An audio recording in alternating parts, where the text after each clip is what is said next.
ಧನುರ್ರಾಶಿಯ success secret ಏನು?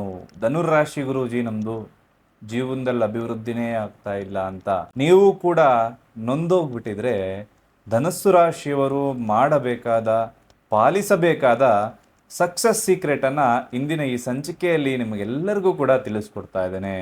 ಮೊದಲನೇ ಸಾರಿ ನಮ್ಮ ಚಾನಲ್ಗೆ ಬಂದಿದ್ರೆ ದಯವಿಟ್ಟು ಸಬ್ಸ್ಕ್ರೈಬ್ ಮಾಡ್ಕೊಳ್ಳಿ, ಹಾಗೆ ಬೆಲ್ ಐಕಾನ್ ಕೂಡ ಕ್ಲಿಕ್ ಮಾಡ್ಕೊಳ್ಳಿ. ಇದರಿಂದ ನಾವು ಮಾಡುವಂತಹ ವಿಡಿಯೋಗಳನ್ನು ಮೊದಲು ನೀವೇ ನೋಡ್ಬೋದು.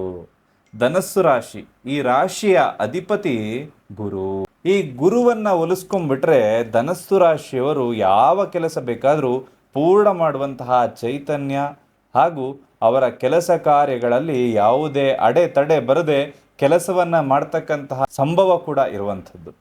ಹಾಗೆ ಧನಸ್ಸು ರಾಶಿಯವರು ಯಾವ ರೀತಿ ವ್ಯಕ್ತಿಗಳು ಅಂದರೆ, ಒಂದು ಕ್ರಾಂತಿಯನ್ನ ಮಾಡಬೇಕು, ಜೀವನದಲ್ಲಿ ಒಂದು ಸಾಧನೆಯನ್ನ ಮಾಡಬೇಕು, ಅಭಿವೃದ್ಧಿಯನ್ನ ಆಗಬೇಕು, ತುಂಬ ಎತ್ತರಕ್ಕೆ ಬೆಳಿಬೇಕು, ಐಷಾರಾಮಿ ಜೀವನ ನಡೆಸಬೇಕು ಅನ್ನೋ ಮನಸ್ಥಿತಿ ಖಂಡಿತವಾಗ್ಲೂ ಕೂಡ ಇರುತ್ತೆ. ಆದರೆ ಅವರ ಮನಸ್ಥಿತಿಗೆ ತಕ್ಕಂತೆ ಕೆಲಸ ಕಾರ್ಯಗಳು ಮಾಡೋದಕ್ಕೆ ಆಗ್ತಾ ಇರುವುದಿಲ್ಲ. ಸಮಾಜದಲ್ಲಿ ಒಂದೊಳ್ಳೆ ಸ್ಥಾನಮಾನವನ್ನ ಪಡಿಬೇಕು ಅಂತ ಹೇಳಿ ಬಹಳ ಹೋರಾಟವನ್ನು ನಡೆಸ್ತಾ ಇರ್ತಾರೆ. ಆದರೂ ಕೂಡ ಯಾವುದೋ ಒಂದು ಕಡೆಯಲ್ಲಿ ಎಲ್ಲ ಅವರು ಅಂದುಕೊಂಡಕ್ಕಿಂತ ರಿವರ್ಸ್ ಆಗಿ ಆಗುವಂತಹ ಕೆಲಸ ಕಾರ್ಯಗಳಾಗುವಂಥದ್ದು, ಅಭಿವೃದ್ಧಿ ಆಗೋದಕ್ಕೆ ಕುಂಠಿತ, ಏನೇನೋ ಅಡೆತಡೆಗಳು ಬರುವಂಥದ್ದು ಕೂಡ ಆಗುತ್ತೆ. ಈ ಒಂದು ಧನಸ್ಸು ರಾಶಿಯವರಿಗೆ ಮಾನವೀಯತೆ ಮೇಲೆ ಅತಿ ಹೆಚ್ಚಾಗಿರುವಂತಹ ನಂಬಿಕೆ. ಅಂದರೆ ನಮ್ಮಿಂದ ಇನ್ನೊಬ್ಬರಿಗೆ ತೊಂದರೆ ಆಗಬಾರ್ದು, ನಾವು ಇನ್ನೊಬ್ಬರಿಗೆ ತೊಂದರೆ ಕೊಡಬಾರ್ದು ಅನ್ನೋ ಮನಸ್ಥಿತಿ ಧನಸ್ಸು ರಾಶಿಯವರಿಗೆ ಹೆಚ್ಚಾಗಿರುವಂಥದ್ದು. ಹಾಗೆ ಮಾಡುವಂತಹ ಕೆಲಸ ಕಾರ್ಯಗಳಿಂದ, ನಾನು ಮಾಡುವ ಕೆಲಸದಿಂದಾಗಿ ಇನ್ನೊಬ್ಬನಿಗೆ ತೊಂದರೆ ಆಗಬಾರ್ದು ಅನ್ನೋ ಪ್ರೀತಿ, ವಿಶ್ವಾಸ ಅಂತಕ್ಕಂಥದ್ದು ಅವರದ್ದು ಉಳಿಸ್ಕೋಬೇಕು ಅನ್ನೋ ಮನಸ್ಥಿತಿ ಕೂಡ ಹೆಚ್ಚಾಗಿರುತ್ತೆ.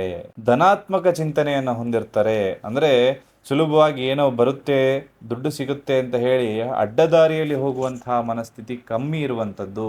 ಜಾಸ್ತಿ ಏನಂದರೆ ನೇರ ಮಾತುಗಾರರಾಗಿರ್ತಾರೆ. ಏನೇ ಇದ್ರೂ ನನಗಿಷ್ಟ ಆಗ್ತಾ ಇಲ್ಲ ಅಂದರೆ ಅವನ ಮುಖದ ಮೇಲೇ, ನೋಡು ಇದು ಮಾಡ್ತಾ ಇರೋದು ಸರಿ ಇಲ್ಲ, ನಾನು ನಿಷ್ಠೂರ ಆದರೂ ಪರವಾಗಿಲ್ಲ, ನೀನು ಮಾಡ್ತಾ ಇರೋದು ಸರಿ ಇಲ್ಲ ಅಂತ ಹೇಳಿ ನೇರವಾಗಿ ಹೇಳುವಂತಹ ಗುಣ, ಮನಸ್ಸು ಯಾರಿಗಾದರೂ ಇತ್ತು ಅಂದರೆ ಅದು ಧನಸ್ಸು ರಾಶಿಯವರಿಗೆ. ಸುಮ್ಮನೆ ಯಾರನ್ನು ಕೂಡ ಹೊಗಳುವಂತಹ ಕೆಲಸವನ್ನ ಮಾಡೋದಿಲ್ಲ ಈ ಧನಸ್ಸು ರಾಶಿಯವರು.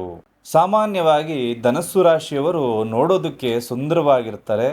ಜೊತೆಗೆ ಒಂದು ಚಿಕ್ಕ ನೆಗೆಟಿವ್ ಅವರ ಜೀವನದಲ್ಲಿ ನಡೀತಾ ಇದೆ ಅಂದಾಗ ಅದನ್ನು ಕೂಡ ಪಾಸಿಟಿವ್ ಆಗಿ ಯೋಚನೆ ಮಾಡ್ತಾ ಇರ್ತಾರೆ. ಇದನ್ನು ಪಾಸಿಟಿವ್ ಆಗಿ ಹೇಗೆ ಮಾಡ್ಬೋದು, ಔಟ್ ಆಫ್ ದ ಬಾಕ್ಸ್ ಅಂತ ಹೇಳ್ತೇವೆ, ಹೊಸ ರೀತಿಯಲ್ಲಿ ಯೋಚನೆ ಮಾಡುವಂಥದ್ದು. ಈ ಕಷ್ಟದಲ್ಲಿದ್ದೀನಾ, ಈ ಕಷ್ಟದಿಂದ ಹೊರಗಡೆ ಬರೋದಕ್ಕೆ ಏನು ಮಾಡಬೇಕು, ಸಾಲ ಮಾಡಬೇಕಾ, ಆಯಿತು ಮಾಡೋಣ, ಸಾಲ ಮಾಡೋಣ, ಈ ಸಾಲವನ್ನು ತೀರಿಸೋದು ಹೇಗೆ, ಎಲ್ಲವನ್ನ ಕೂಡ ಪರಿಪೂರ್ಣವಾಗಿ ಯೋಚನೆ ಮಾಡ್ತಾರೆ. ಆದರೆ ಇವರು ಸಿಗಾಕೊಳ್ಳೋದೆಲ್ಲಿ ಅಂದರೆ, ಬೇರೆಯೊಬ್ಬರ ಮಾತನ್ನು ಕೇಳಿ ಮುಂದೆ ಹೋದಾಗ, ಇನ್ನೊಬ್ಬರ ಮಾತನ್ನು ಯಾವಾಗ ಕೇಳ್ತಿರೋ ಆಗ ಈ ಧನಸ್ಸು ರಾಶಿಯವರು ಸಿಕ್ಕಾಕೊಳ್ತಾರೆ. ನಿಮ್ಮ ಸ್ವಂತ ಬುದ್ಧಿ, ನಿಮ್ಮ ಸ್ವಂತ ವಿಚಾರದಿಂದ ನೀವು ಯೋಚನೆ ಮಾಡ್ತಾ ಇರುವಾಗ ನೀವು ಖಂಡಿತವಾಗ್ಲೂ ಕೂಡ ಯಾವುದೇ ಅಡೆತಡೆಗಳು ನಿಮ್ಮ ಜೀವನದಲ್ಲಿ ಬರೋದಿಲ್ಲ.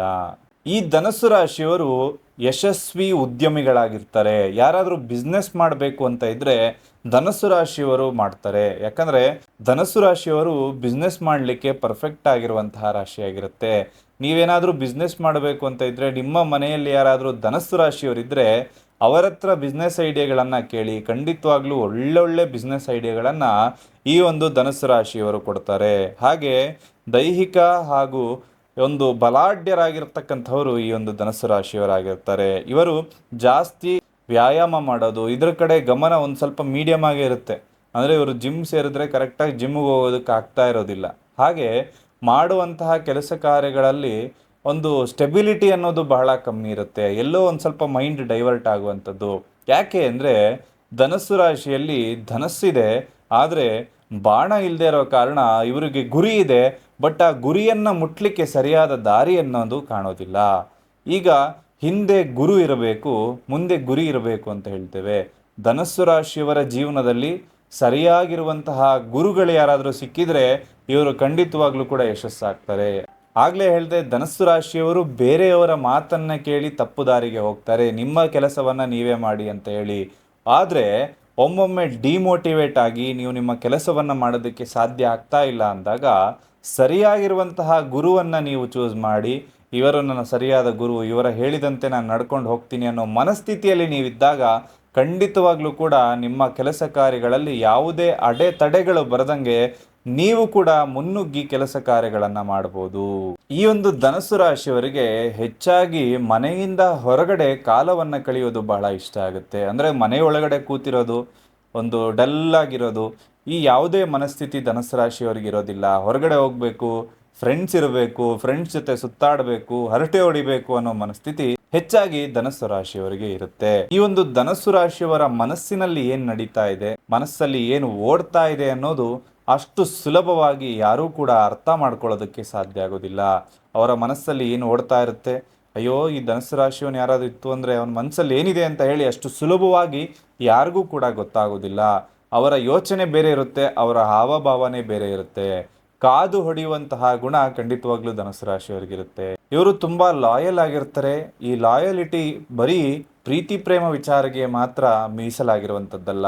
ಯಾವುದೇ ರಿಲೇಷನ್ ಆಗಿದ್ರೂ ಖಂಡಿತವಾಗ್ಲೂ ಧನಸ್ಸು ರಾಶಿಯವರು ಲಾಯಲ್ ಆಗಿರ್ತಾರೆ. ಅವರ ಸ್ನೇಹಿತರಾಗಿರ್ಬೋದು ಅಥವಾ ಅಣ್ಣ ತಮ್ಮ ಆಗಿರ್ಬೋದು, ಒಂದು ಮಾತನ್ನ ಕೊಟ್ಟರೆ ಆ ಮಾತನ್ನಂತೆ ನಡ್ಕೊಳ್ಳುವಂಥದ್ದು, ಮಾತನ್ನ ಉಳಿಸಿಕೊಳ್ಳುವಂತಹ ಮನಸ್ಥಿತಿ ಖಂಡಿತವಾಗ್ಲೂ ಕೂಡ ಧನಸ್ಸು ರಾಶಿಯವರಿಗೆ ಹೆಚ್ಚಾಗಿರುವಂಥದ್ದು. ತುಂಬ ಸ್ಮಾರ್ಟಾಗಿ ಯೋಚನೆ ಮಾಡ್ತಾ ಇರ್ತಾರೆ, ಔಟ್ ಆಫ್ ದ ಬಾಕ್ಸ್ ಯೋಚನೆ ಮಾಡ್ತಾ ಇರ್ತಾರೆ.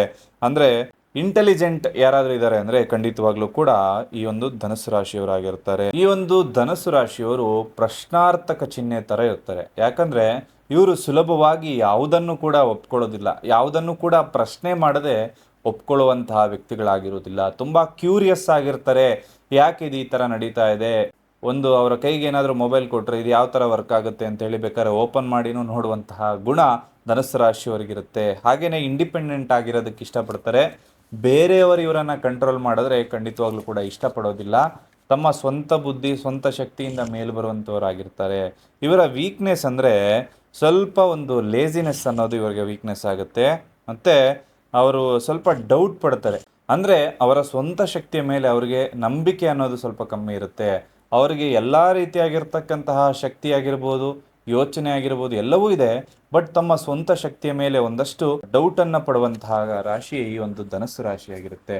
ಈ ಧನಸ್ಸು ರಾಶಿಯವರು ಜೀವನದಲ್ಲಿ ಸಕ್ಸಸ್ ಆಗಬೇಕಾದ್ರೆ ಮಾಡಬೇಕಾದಂತಹ ತಂತ್ರ ಪ್ರಯೋಗಗಳು ಏನು ಅಂತ ನೋಡೋದಾದರೆ, ಗುರು ಬಂದು ಎಂತಹ ಗ್ರಹ ಅಂದರೆ ಖಂಡಿತವಾಗ್ಲೂ ಕೂಡ ನಿಮ್ಮ ಜಾತಕದ ಕುಂಡಲಿಯಲ್ಲಿ ಯಾವುದೇ ಸ್ಥಾನದಲ್ಲಿ ಗುರು ಇರಲಿ, ಅವನು ನಿಮಗೆ ನೆಗೆಟಿವ್ ಎಫೆಕ್ಟನ್ನು ಕೊಡೋದಿಲ್ಲ.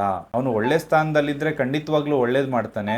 ನೆಗೆಟಿವ್ ಸ್ಥಾನದಲ್ಲಿದ್ದರೆ ನಿಮಗೆ ನೆಗೆಟಿವ್ ಎಫೆಕ್ಟನ್ನು ಕೊಡೋದಿಲ್ಲ. ಬದಲಿಗೆ ಅವನು ನ್ಯೂಟ್ರಲ್ ಎಫೆಕ್ಟನ್ನು ಕೊಡ್ತಾನೆ. ಅಂದರೆ ಮೈನಸ್ಸು ಕೊಡೋದಿಲ್ಲ, ಪ್ಲಸ್ಸು ಕೊಡೋದಿಲ್ಲ, ಮಧ್ಯಕ್ಕೆ ತಂದುಬಿಡ್ತಾನೆ. ಯಾವುದೇ ಪ್ಲಸ್ಸು ಕೊಡಲ್ಲ, ಮೈನಸ್ಸು ಕೊಡಲ್ಲ, ಅವನು ನೀಚ ಸ್ಥಾನದಲ್ಲಿದ್ದಾಗ. ಹಾಗಾಗಿ ಈ ಒಂದು ಧನಸ್ಸು ರಾಶಿಯವರು ಪುಷ್ಯರಾಗ ಅಂತ ಹೇಳುವಂತಹ ಒಂದು ರತ್ನವನ್ನು ತಮ್ಮ ಕೈಯಲ್ಲಿ ಧರಿಸುವುದರಿಂದ ಅವರು ಖಂಡಿತವಾಗ್ಲೂ ಕೂಡ ಜೀವನದಲ್ಲಿ ಸಕ್ಸಸ್ ಆಗ್ತಾರೆ. ಇನ್ನು ಪ್ರತಿಯೊಬ್ಬರೂ ಮಾಡಬೇಕಾದಂತಹ ತಂತ್ರ ಪ್ರಯೋಗ ಏನು ಅಂದರೆ ಕಾಬೂಲ್ ಕಡಲೆ. ಈ ಒಂದು ಕಾಬೂಲ್ ಕಡಲೆಯನ್ನು ನೈವೇದ್ಯದ ರೂಪದಲ್ಲಿ ನೀವು 7 ಗುರುವಾರಗಳ ಕಾಲ ರಾಘವೇಂದ್ರ ಸ್ವಾಮಿ ಅಥವಾ ಯಾವುದೇ ಗುರು ದೇವಸ್ಥಾನದಲ್ಲಿ ಹೋಗಿ ಕೊಟ್ಟು ಇದನ್ನು 1 kg ದಾನವನ್ನು ನೀವು ಮಾಡಬೇಕಾಗತ್ತೆ.